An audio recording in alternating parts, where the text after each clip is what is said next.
Perceba o que Jesus diz no versículo 34. Jesus não diz: filha, a tua fé te curou.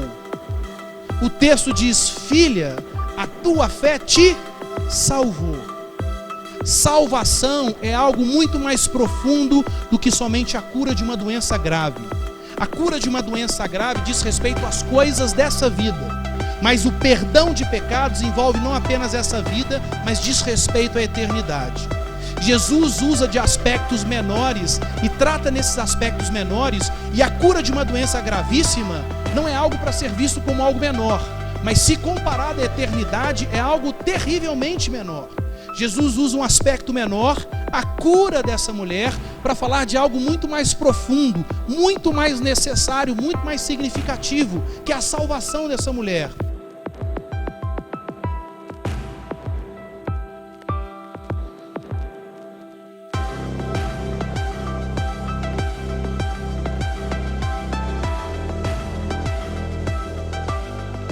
E hoje nós estamos iniciando mais uma série de mensagens bíblicas. E nessa série de mensagens bíblicas, cujo tema é enfrentamento positivo, a nossa intenção é destacarmos uma importantíssima doutrina bíblica, a doutrina da soberania de Deus, o entendimento de que Deus tem o controle sobre tudo e sobre todos, seja no mundo natural, seja nas regiões celestiais, seja diante daquilo que nós vemos, seja diante daquilo que é invisível. Nós precisamos perceber que Deus não apenas criou todas as coisas, mas que Deus continua administrando todas as coisas de forma exclusiva e de forma perfeita. E de que todas as coisas que acontecem para cumprir um propósito perfeito, estabelecido por Deus, na minha história, na sua história, na história da humanidade, cumprindo a história da salvação, a ação de Deus no meio do mundo no qual nós vivemos. E nessa série, onde nós queremos destacar a soberania de Deus, a gente quer evidenciar que a soberania de Deus é um ensinamento bíblico diante do qual a gente precisa depositar a nossa confiança diante de todos os desafios que nós enfrentamos e que nós enfrentaremos na nossa vida. Por isso essa é a série, Enfrentamento Positivo. Nós queremos encarar os desafios da vida plenamente confiados na soberania de Deus. E um dos desafios que se apresentam para todo ser humano, e nós vamos falar um pouco mais acerca disso nesse momento, é quando eu e você enfrentamos o grave problema das enfermidades.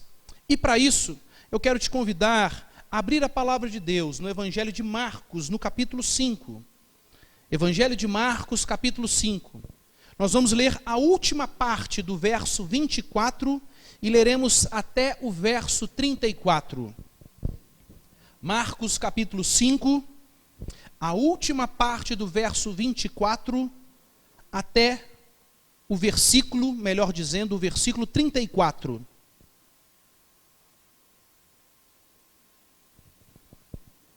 Diz assim o texto: grande multidão o seguia, comprimindo-o.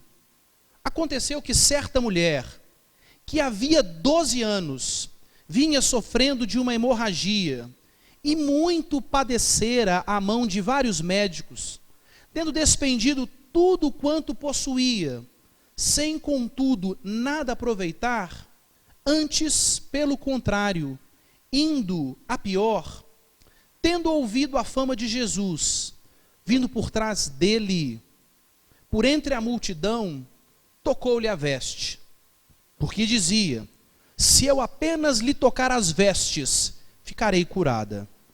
E logo se lhe estancou a hemorragia, e sentiu no corpo estar curada do seu flagelo. Jesus, reconhecendo imediatamente que dele saíra poder, virando-se no meio da multidão, perguntou: quem me tocou nas vestes?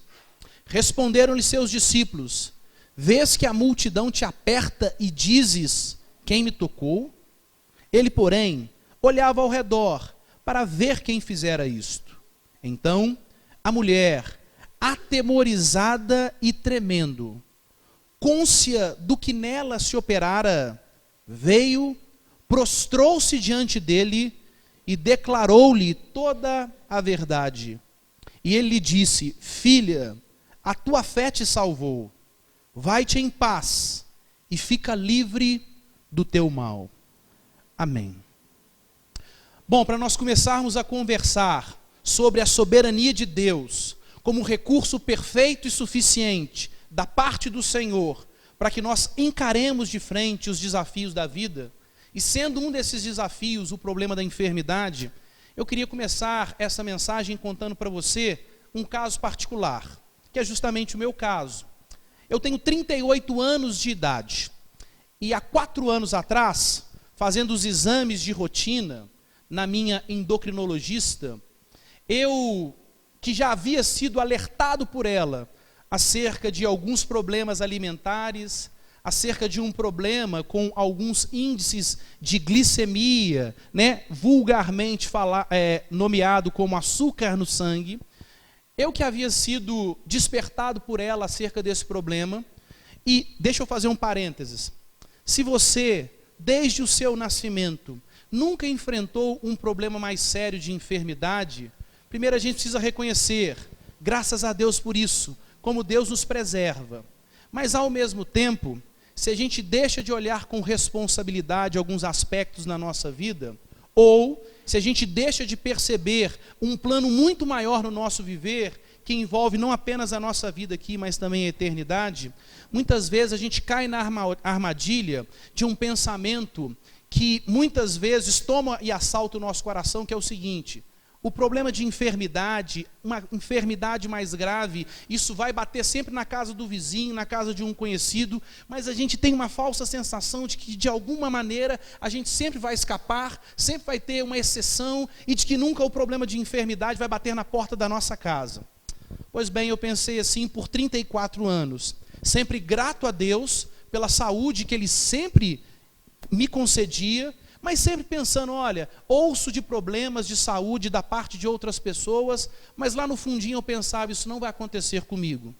E antes de eu receber um determinado diagnóstico, a minha médica, a minha endocrinologista me falava: olha, você está pré-diabético, você precisa cuidar da sua alimentação, você precisa fazer exercícios físicos com regularidade, você precisa cuidar mais da sua saúde, você já tem um histórico familiar, uma predisposição de ordem genética, portanto, você pode retardar ou talvez não ter esse diagnóstico, tome cuidado. Mas muitas vezes a gente, pressupondo que sempre vai acontecer só com o outro, e de que a gente tem uma possibilidade de ser quase que indestrutível, quase que essas coisas nunca vão chegar nas nossas vidas. Certa vez eu chego, apresento meu exame de sangue, ela me diz: Rafael, infelizmente eu preciso dar um diagnóstico para você. A partir de hoje, você está sendo considerado como diabético. E quando eu ouvi aquela notícia, sabe aquela expressão do chão sumir? Realmente eu entendi um pouco do que é essa sensação. E eu não consegui nem transparecer uma atitude de enfrentamento positivo, porque o meu semblante caiu.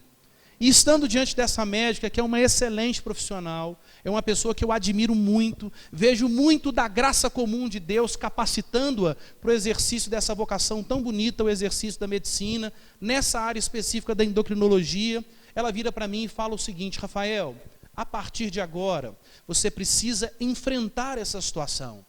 Mas você pode enfrentá-la de 2 maneiras. E eu quero sugerir para você, e aí essa expressão nunca mais saiu da minha perspectiva: você precisa enfrentar a doença com um enfrentamento positivo. E aí aquela expressão ficou no meu coração e na minha mente: enfrentamento positivo, enfrentamento positivo. E enquanto eu saía do consultório médico e me deslocava para minha casa, pensando como vou dar a notícia para minha esposa, pensando, nós estávamos nos preparando para a chegada da nossa primeira filha, e quando você é pai, você pensa o seguinte: olha, você quer ter mais tempo de vida, e se você já está em Jesus Cristo, você pensa isso mais ainda. Você quer partir para estar com o Senhor, mas ao mesmo tempo você quer ficar apenas para proteger os seus filhos e para dar uma educação no Senhor, para que eles possam servir a Deus. E aí eu pensando, puxa, como vai ser? Eu que estou agora me preparando para ser pai pela primeira vez, recebo essa notícia, e naquele turbilhão de sensações e de conflitos internos, vem à minha mente o texto de Romanos capítulo 8, verso 28, que nos diz: todas as coisas cooperam para o bem daqueles que amam a Deus, Quem são aqueles que amam a Deus? Daqueles que foram chamados em Cristo Jesus, segundo o seu propósito. E ali eu comecei a perceber, é verdade, do ponto de vista da responsabilidade humana, eu poderia ter retardado esse diagnóstico. Eu poderia ter jogado esse diagnóstico, talvez se tivesse me alimentado melhor, talvez tivesse feito outros exercícios físicos, eu poderia ter jogado esse diagnóstico por alguns anos para frente. Mas provavelmente ele viria por uma questão de ordem genética.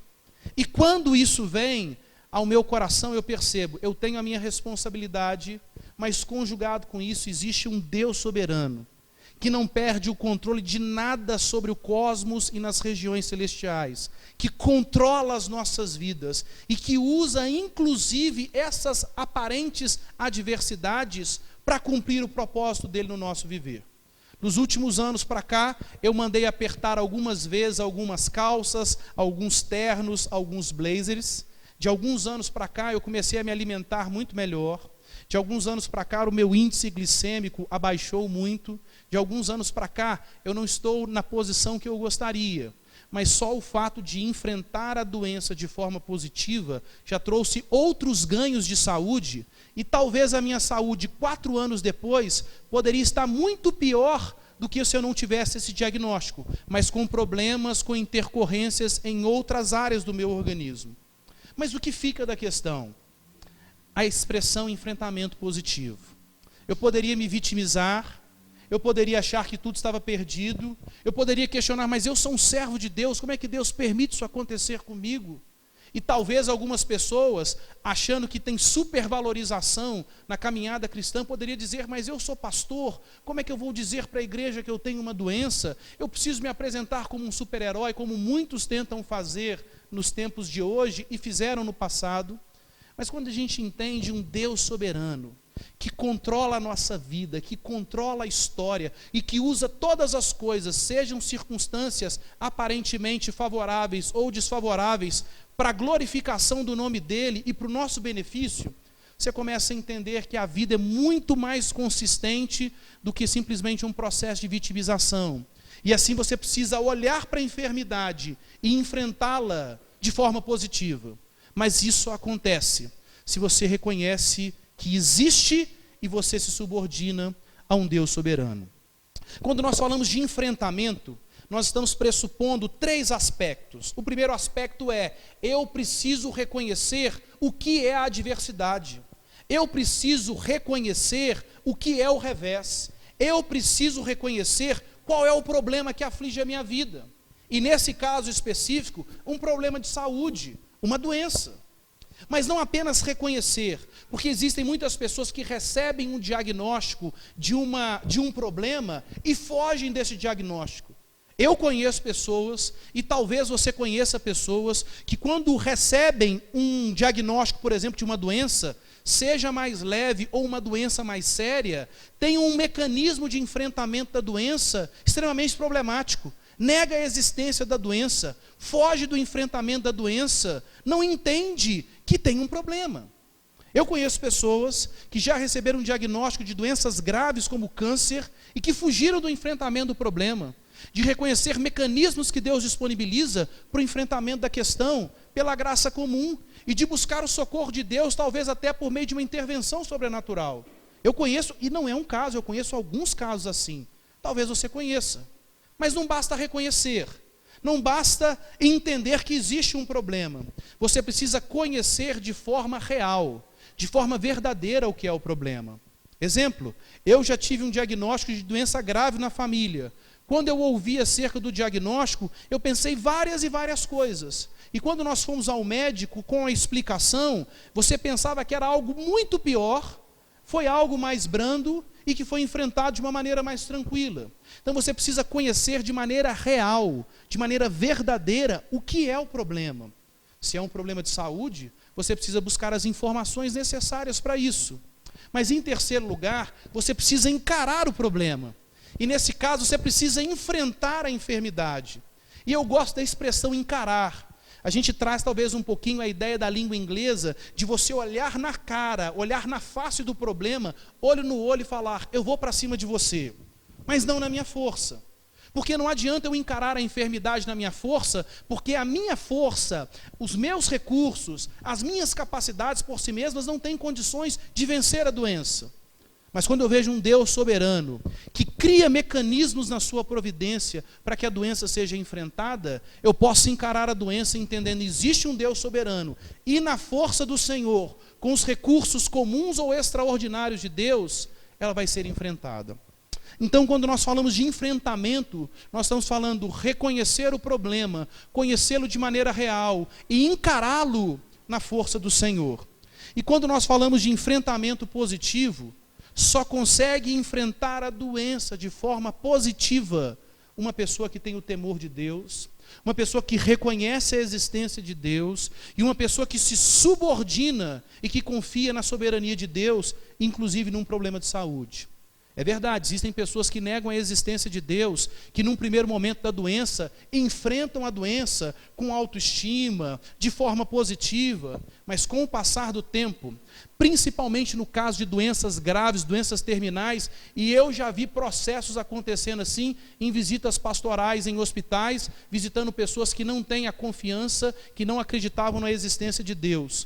O fim da vida é desesperador. Porque eles sabem que não tem mais como enfrentar a questão, e eles não têm mais segurança numa perspectiva do que vai ser após o enfrentamento da morte, no caso de uma doença terminal.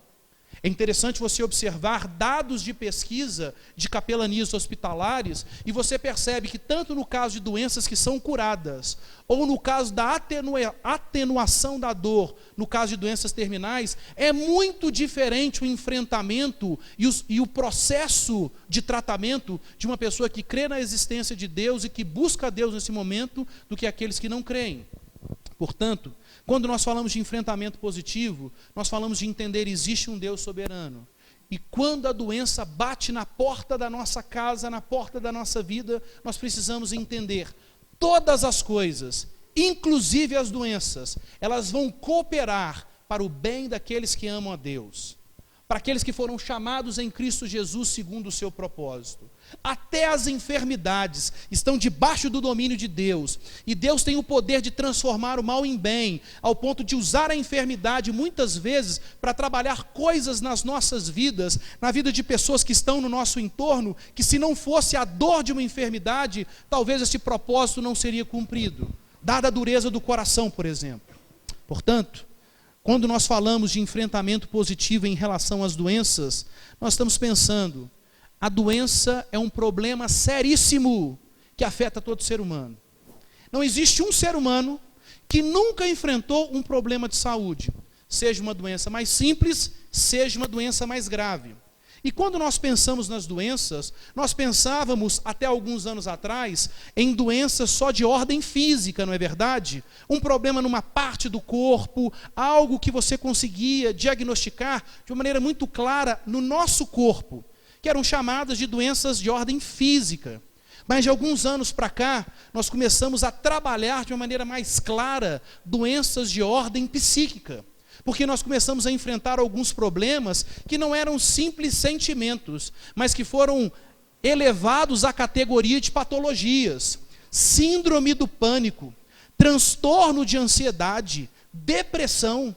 São doenças, patologias de ordem psíquica, que afetam a parte imaterial do ser humano, que afetam a nossa alma. Enquanto as doenças físicas afetam a parte física, portanto, o nosso corpo, a parte material do nosso ser. E é tão interessante que um servo de Deus, um grande teólogo do século XX, chamado Anthony Huckman, no livro Criados à Imagem de Deus, e é um livro que eu sugiro a leitura para você, apesar de ser um livro um pouco mais denso, um livro de uma linguagem um pouco mais carregada, ele define o ser humano da seguinte maneira: o que é o ser humano para Anthony Huckman? Ele vai dizer: o ser humano é uma unidade psicossomática. O que é isso?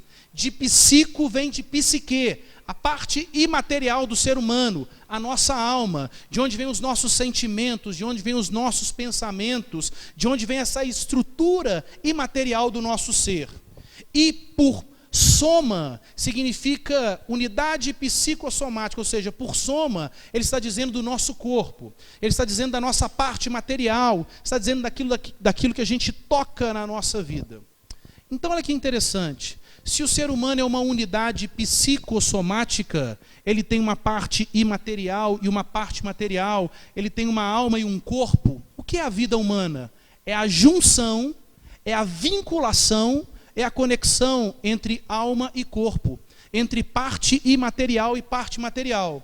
Tanto é que a palavra morte, e se você procurar o significado de morte, a etimologia da palavra, sabe o que significa a palavra morte?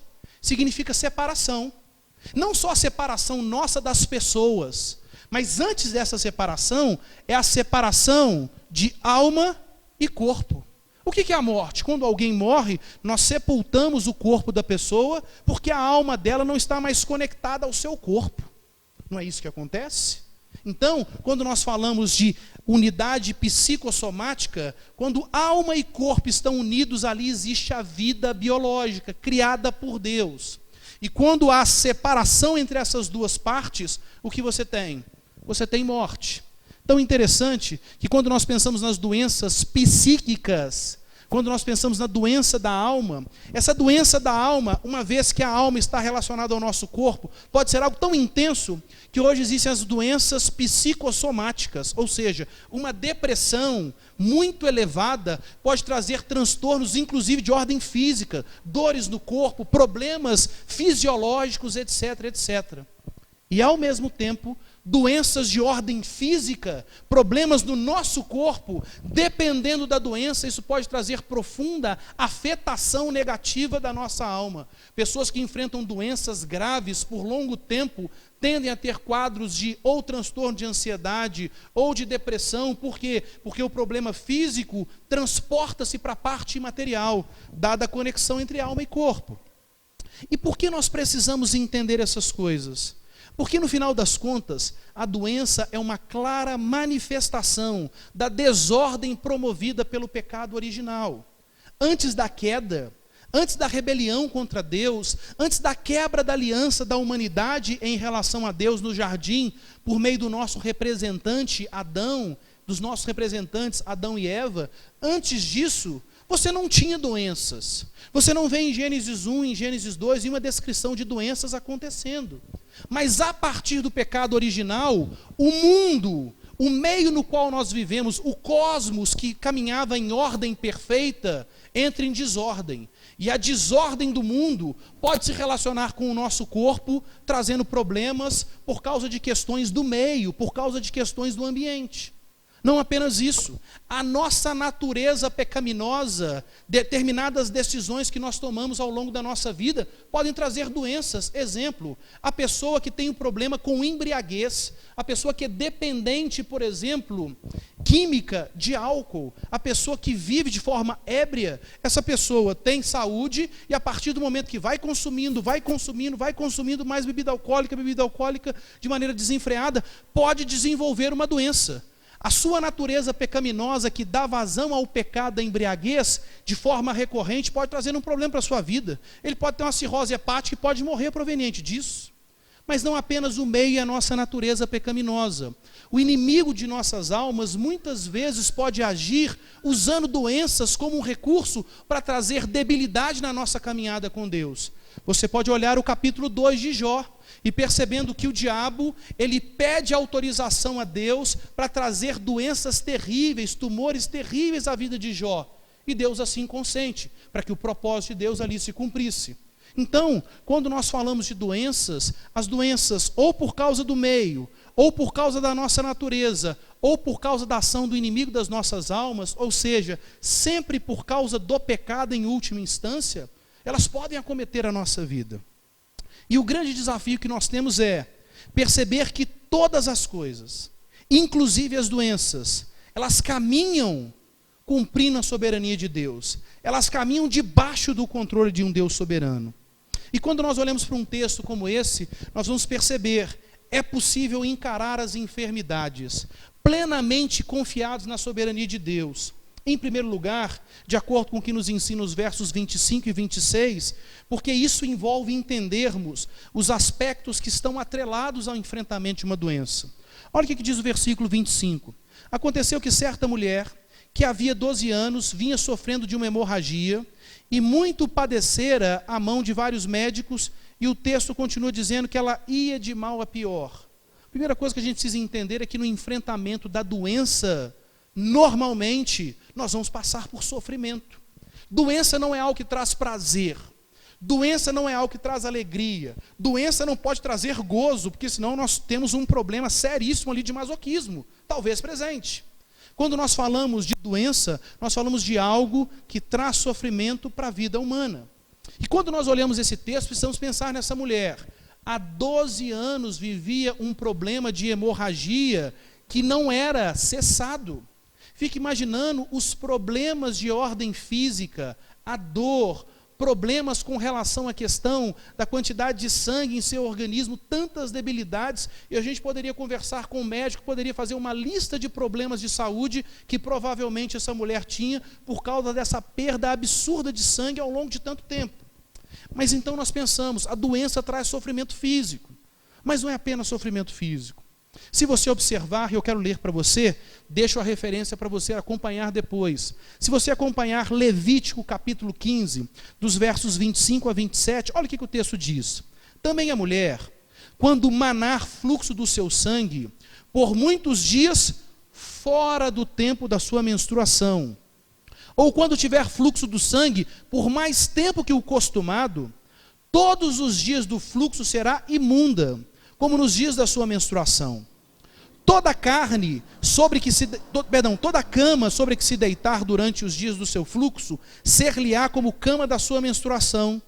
E toda coisa sobre a que se assentar será imunda, conforme a impureza da sua menstruação. Quem tocar estas será imundo. Portanto, lavará as suas vestes, banhar-se-á em água e será imundo até a tarde. A gente precisa entender o que está no contexto aqui. Aqui não é apenas a questão de asseio. Aqui não é apenas a questão de saúde do ponto de vista particular de uma família ou saúde de ordem pública, para não ter qualquer tipo de contaminação com o contato com o sangue. Isso está no pano de fundo. Mas a questão principal aqui é a questão do sangue e a representatividade do sangue na esfera religiosa. O sangue é símbolo de vida.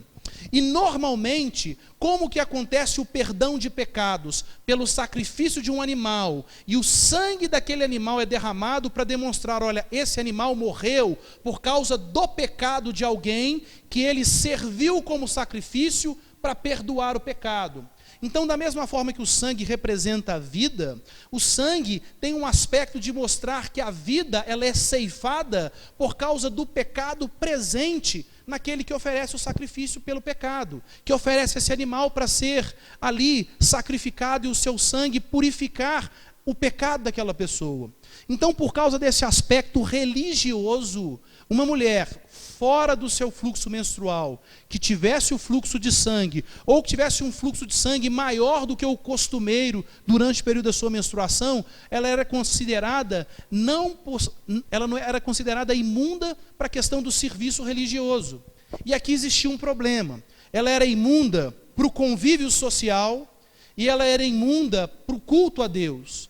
Por que imunda para o convívio social?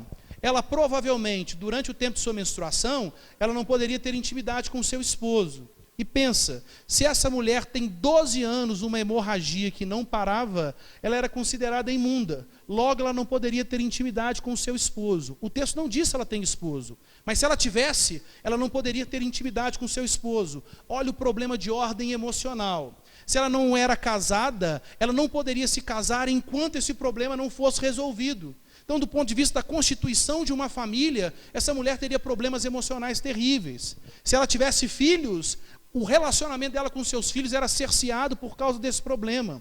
Para ela conviver com outras pessoas, as pessoas tinham que ter um acesso extremamente restrito, porque se tivesse algum tipo de contato com essa mulher, eram considerados impuros e tinham que se purificar para se relacionar com outras pessoas e para participar do culto a Deus no templo. Então essa mulher tem sofrimento emocional proveniente dessa doença. Mas mais do que isso, essa mulher vai ter sofrimento de esfera religiosa, na esfera da adoração. Por quê? Porque ela não poderia entrar no templo, por exemplo, no espaço separado às mulheres, para que o culto a Deus acontecesse. Ela não poderia ir no templo depositar a sua oferta em louvor a Deus. Então essa mulher tinha sofrimento físico, mas tinha sofrimento emocional e tinha sofrimento de ordem espiritual. E muitas vezes a doença faz isso na vida de uma pessoa. Mas mais do que isso, enfrentar a doença significa entender os meios que Deus disponibiliza para que uma doença seja encarada e vencida, se essa for a vontade de Deus. O texto nos diz que essa mulher procurou vários médicos. E é interessante que quando o texto diz que essa mulher procurou vários médicos, não tem nenhuma possibilidade de entendimento no texto de que procurar os médicos fosse um problema. A grande questão que talvez está subtendida no texto é de que ela procura os médicos num primeiro momento, colocando a sua confiança nos médicos.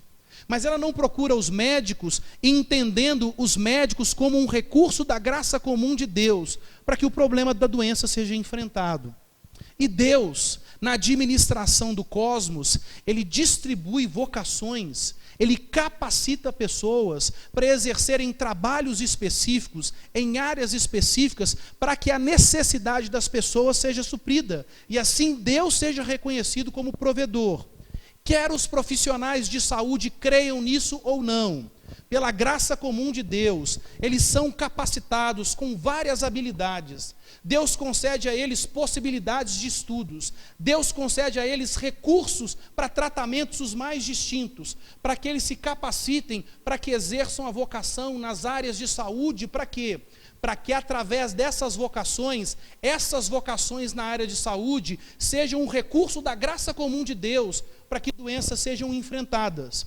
Por isso, quando nós pensamos em médicos, pensamos em enfermeiros, pensamos em dentistas, pensamos em fisioterapeutas, pensamos em nutricionistas, pensamos em fonoaudiólogos, pensamos em educadores físicos, pensamos em psicólogos, enfim, quando nós pensamos nos profissionais da área de saúde, nós estamos observando pessoas que foram vocacionadas por Deus.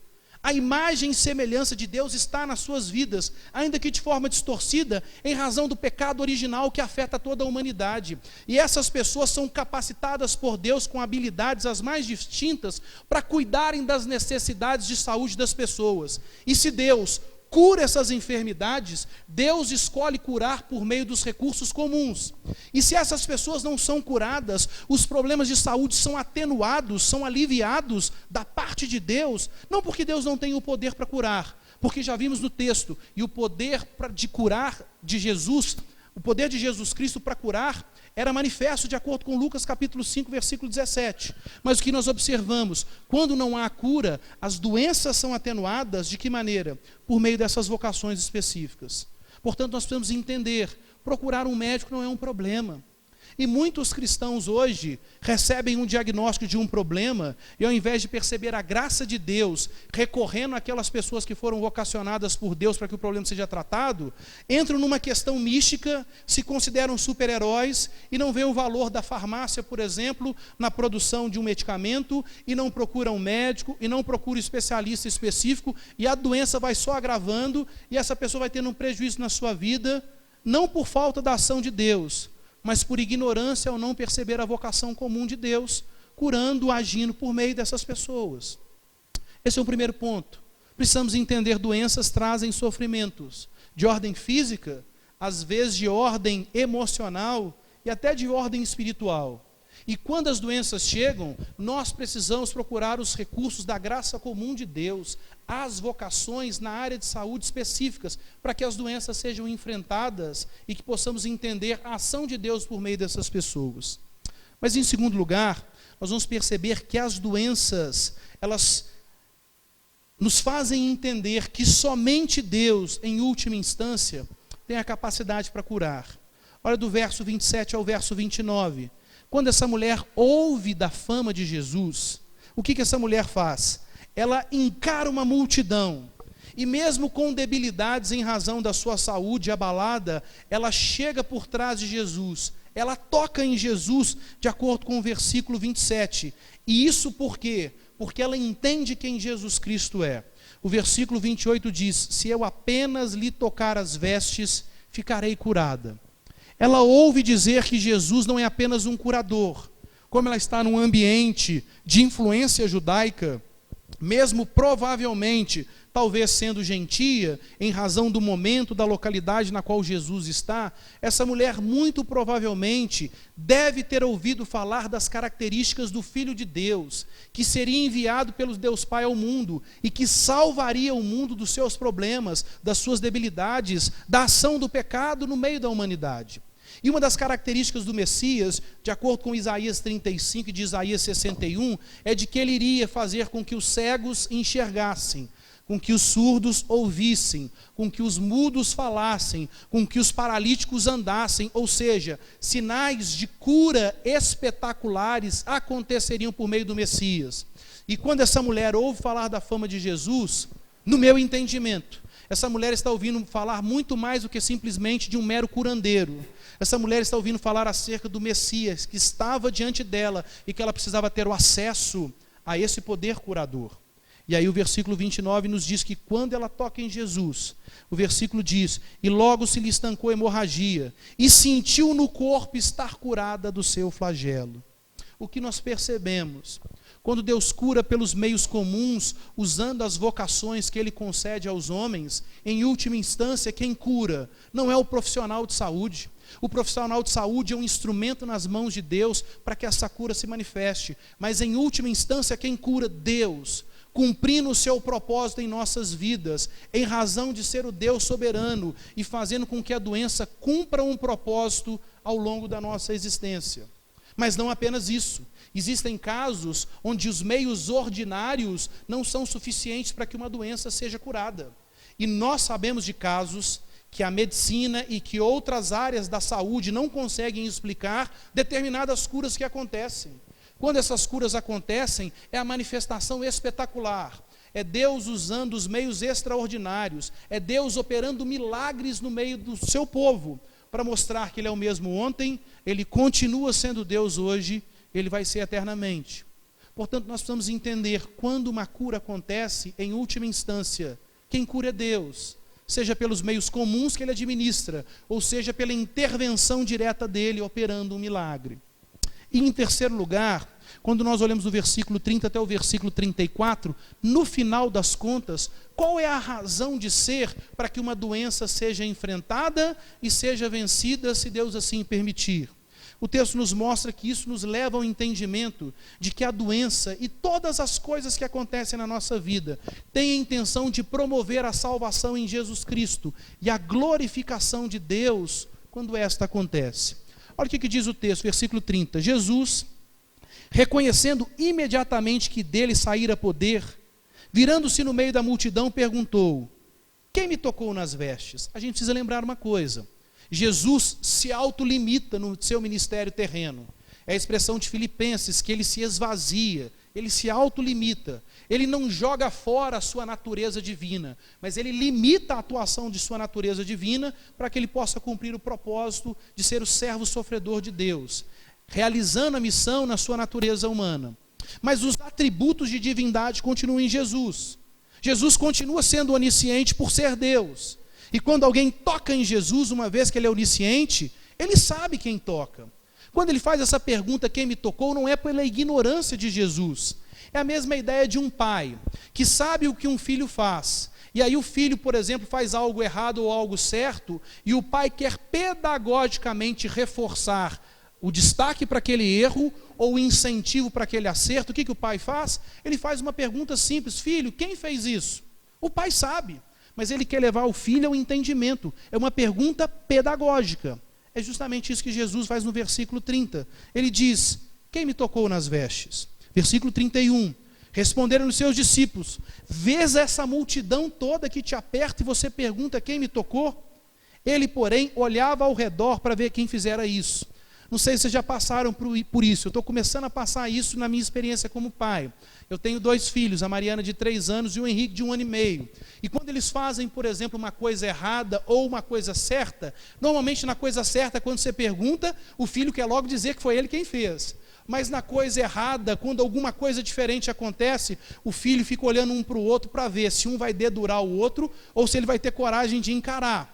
É justamente isso que Jesus está fazendo no versículo 32. Ele está olhando ao redor, esperando a manifestação daquela mulher, para que ele seja exaltado, para que ele trate com essa mulher, e para que através do fato com essa mulher, gere um ensino para as pessoas daquele tempo, e esse ensino seja registrado no texto bíblico, e possa ensinar a minha vida e a sua vida, quase 20 séculos depois. Chega o versículo 33, então a mulher, ela está atemorizada. O texto está dizendo que ela está tremendo, porque ela tem consciência daquilo que aconteceu na vida dela. Ela teve um contato com o poder de Deus. O Deus onipotente manifesta-se em favor dela. Ela é curada da sua enfermidade, que a princípio, pelos recursos naturais, era algo já não possível. Porque o texto diz que ela envidou todos os esforços, inclusive financeiros, procurou os médicos mais distintos e ainda assim ela estava indo de mal a pior, a saúde dela só estava definhando. Mas ela percebe o que acontece nela, o que nela se operou. E aí acontece algo interessante. Ela não apenas vem e agradece a Jesus, ela não apenas reconhece e diz, olha, foi Ele quem me curou, mas o texto diz que ela se prostra, e ela declara tudo aquilo que aconteceu com ela. E aí vem a resposta de Jesus no versículo 34. Percebam, nós estamos falando de cura. Lembrem-se que no início do nosso culto, em Lucas, no capítulo 5, dos versos 17 a 26, nós destacamos. É muito interessante que várias vezes no texto bíblico, o Senhor Jesus, quando cura, ele faz uma relação entre curar uma doença e perdão de pecados. Perceba o que Jesus diz no versículo 34. Jesus não diz, filha, a tua fé te curou. O texto diz, filha, a tua fé te salvou. Salvação é algo muito mais profundo do que somente a cura de uma doença grave. A cura de uma doença grave diz respeito às coisas dessa vida. Mas o perdão de pecados envolve não apenas essa vida, mas diz respeito à eternidade. Jesus usa de aspectos menores e trata nesses aspectos menores, e a cura de uma doença gravíssima não é algo para ser visto como algo menor. Mas se comparado à eternidade, é algo terrivelmente menor. Jesus usa um aspecto menor, a cura dessa mulher, para falar de algo muito mais profundo, muito mais necessário, muito mais significativo, que é a salvação dessa mulher. E quando essa mulher toca em Jesus, ela toca em Jesus por reconhecer que Jesus é o Salvador do mundo, que Ele é o Messias. E Jesus, percebendo isso, ele diz, filha, vá em paz. A tua fé te salvou e fica livre do seu mal. Perceba, primeiro ela recebe perdão de pecados e depois ela tem a ratificação, a manifestação da determinação da cura sobre o problema dela. A ordem não é inversa, porque mais importante do que resolver o problema de enfermidade é resolver o problema de pecado na nossa vida. E aí nós precisamos pensar algumas coisas. Eu e você, nós vamos ter alguma causa mortes. Algum dia, eu e você, nós vamos enfrentar a morte. Se o Senhor Jesus não voltar na presente geração, se o Senhor Jesus não voltar para estabelecer o seu reino por toda a eternidade, de maneira plena, na sua volta gloriosa, no tempo no qual nós estivermos vivos, eu e você, nós vamos enfrentar esse inimigo, chamado morte. E todos nós vamos ter uma causa mortes. A causa mortes pode ser uma doença. A causa mortes pode ser um acidente. Todos nós vamos ter uma causa mortes. Eu não sei se a minha causa mortes vai ser uma doença ou não. Só que eu estou convicto de uma coisa, de acordo com o que a Bíblia diz, e de acordo com aquilo que Jesus testificou, realizou, comprovando a sua palavra. A doença pode até trazer morte física, mas a doença não pode trazer morte espiritual e não pode trazer morte eterna. Para aqueles que estão em Jesus Cristo, a doença como causa mortes é o último inimigo que ele vai enfrentar. Mas ele tem toda uma eternidade onde não vai existir mais doença alguma que vai trazer qualquer tipo de prejuízo para a vida dessa pessoa. E sabe por quê? Porque 700 anos antes da concretização desse fato, aproximadamente, em Isaías no capítulo 53, o texto bíblico nos diz que Jesus, o Messias, o Filho enviado pelo Pai, o texto diz, ele tomou sobre si as nossas dores e as nossas enfermidades, ele levou sobre si. E nós o reputávamos por aflito, ferido de Deus e oprimido. Mas ele foi traspassado pelas nossas transgressões, ele foi moído pelas nossas enfermidades. O castigo que nos traz a paz estava sobre ele, e pelas pisaduras de Jesus, pela obra do ministério terreno perfeito de Jesus, o texto bíblico diz que nós fomos curados. Diante disso, nós precisamos entender, quando nós enfrentamos uma doença é algo sério, uma doença não é uma brincadeira. Existem doenças que podem ser a causa morte de uma pessoa. E isso acontece não porque Deus perde o seu poder para curar. Nós já vimos no texto bíblico, e o poder de Deus estava sobre Jesus para curar. Hebreus nos ensina que Jesus Cristo é o mesmo ontem, hoje e vai ser eternamente. Quando alguém é curado de forma ordinária ou extraordinária, seja pelas vocações que Deus dá aos homens e mulheres na área de saúde, seja por intervenções espetaculares, Deus operando milagres, em última instância, sempre quem cura é Deus. Mas no final das contas, muito mais importante do que a cura de uma doença, é trazer a resolução para um problema maior, que se chama pecado. Porque a Bíblia nos diz que o salário do pecado é a morte. Mas o dom gratuito de Deus, o remédio curador para essa debilidade terrível chamada pecado, chama-se graça de Deus. Mas o dom gratuito de Deus é uma vida eterna em Jesus Cristo, nosso Senhor. Quando nós olhamos para essa realidade, nós vamos perceber, podemos ser curados de doenças. Nós precisamos buscar essas curas, seja pelos meios comuns ou pela intervenção miraculosa de Deus. Deus continua curando, mas existem momentos nos quais Deus não quer curar. Nós observamos homens, por exemplo, como Paulo, que em Atos 19, ele é procurado por uma multidão de pessoas de cidades as mais distintas, vêm até Paulo trazendo as suas demandas de saúde, e Paulo ora por essas pessoas, e Paulo não dá conta da demanda. As vestes de Paulo, os lenços de Paulo são levados, e as pessoas, ao terem contato com os lenços de Paulo, eram curadas. Deus ali está testificando o valor do ministério apostólico, a transferência dessa autoridade, a delegação, melhor dizendo, de autoridade de Jesus para a liderança da igreja a partir do colégio apostólico. Deus está validando o ministério apostólico de Paulo através dessas curas. Só que existem algumas questões interessantes. Para alguns estudiosos bíblicos, o problema de Paulo em 2 Coríntios capítulo 12, dos versos 7 a 10, o espinho na carne, para muitos estudiosos bíblicos sérios, era um problema de saúde nas suas vistas, era um problema de perda de visão que Paulo começava a enfrentar. E se esse for de fato o problema do espinho na carne, imagine o conflito de Paulo. Ele ora por pessoas, essas pessoas são curadas, mas o seu problema de saúde assim não é curado. E Deus mostra que existe um propósito de Deus. O texto diz em 2 Coríntios 12, 7, e para que não me ensoberbecesse com as grandezas das revelações, foi-me posto um espinho na carne, mensageiro de Deus, para me esbofetear, a fim de que eu não me exalte. Se o espinho na carne for um problema de saúde nas vistas de Paulo, olha Deus usando a doença com um propósito muito maior, mostrando o poder de Deus para usar até o mal e transformando o mal em bem. Em 2 Timóteo capítulo 4, versículo 20, um servo de Deus, companheiro de Paulo, Trófimo, está doente. E Paulo provavelmente ora por ele, ele não é curado. E Paulo pede a outras pessoas para irem cuidarem de Trófimo. Percebam, existem momentos onde Deus não quer curar. Não porque ele não tem poder, mas porque o propósito de Deus vai se manifestar de outra forma. E aí, eu imagino que você, desde o início dessa mensagem, está pensando, ok, Deus cura de forma comum, pelos meios ordinários, as vocações que Ele dá a homens e mulheres na área de saúde. Deus cura de formas extraordinárias, Deus opera milagres, ok. Mas e quando Deus não cura? Toda doença, em última instância, vai redundar na glória de Deus. E aí eu quero contar para você um caso muito interessante. Nossa igreja, a Igreja Presbiteriana Conexão, tem como igreja mãe, uma igreja muito amada. A nossa igreja mãe é a primeira igreja presbiteriana de Juiz de Fora. E há alguns anos atrás, na primeira igreja presbiteriana de Juiz de Fora, um irmão muito querido, que era muito atuante na vida da igreja, era aquele irmão muito conhecido, ele recebeu um diagnóstico de um câncer gravíssimo, que num período de meses veio a ceifar a vida dele. E durante o momento no qual a igreja orava, intercedia, jejuava em favor daquele irmão, ele disse algo um dia muito interessante. Os irmãos perguntando assim: fulano, como você está? E aquilo me marcou muito. Ele falou assim: olha, eu nunca estive tão bem na minha vida.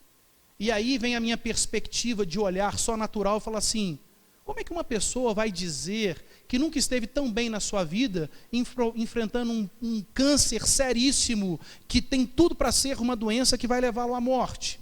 E a gente vinha ele definhando. E ele diz o seguinte: olha, porque no final das contas, ele fala que estava vendo o amor de Deus por ele, o amor da igreja por ele, o amor da família, ele fala muitas coisas. Mas no final ele termina dizendo o seguinte: olha, no final de tudo, se eu for curado, as pessoas vão ver a glória de Deus. E aí ele termina dizendo, e foi o que aconteceu: mas se eu não for curado, eu vou ver a glória de Deus. E no final das contas, o que importa é partirmos dessa vida e estarmos com Jesus Cristo, o que é algo incomparavelmente superior, de acordo com Filipenses capítulo 1, versículo 21. É por isso que eu e você podemos encarar a doença, desde que estejamos confiados na soberania de Deus. Porque só alguém que reconhece a soberania de Deus e se subordina a essa soberania tem a capacidade de enfrentar a doença. Porque caso contrário, deve ser desesperador você enfrentar uma doença não sabendo que tem alguém que pode curar a doença que está com você, e que, se não curar a doença, vai cuidar de você e vai te levar para algo muito melhor para toda a eternidade. Deve ser desesperador os últimos momentos de vida de uma pessoa que não conhece o Deus soberano, que não confia nesse Deus soberano e que não dá suas mãos para Ele para enfrentar esse inimigo terrível.